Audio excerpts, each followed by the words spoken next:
Transmara has been a key partner to the community in terms of infrastructure. We have been creating and maintaining roads up to around more than 300 kilometers per year in the region. This, of course, helped Transmara moving the produce from the farm to the factory, but it also helped the farmers moving other produce and also the community to move easily within the region. Etaraje Transmara, the Sedanal Barbara, Mugirigi and Gara School, Negirigi Ildwana Septali.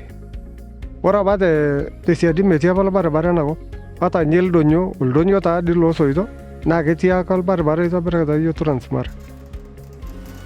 Transmara partners with the community that gives the company free access to maram.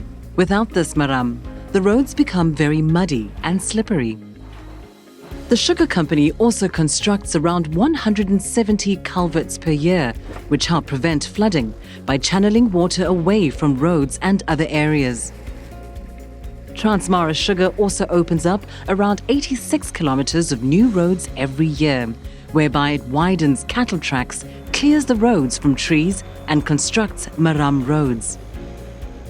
In addition to building roads, the Roads and Estate Services Department also attends to the company's construction needs, building regional collection centres, weigh bridges, offices, and accommodation structures. The sugar company spends around 100 million Kenyan shillings on roads every year. It is key to Transmara Sugar to develop the company and its surroundings even more.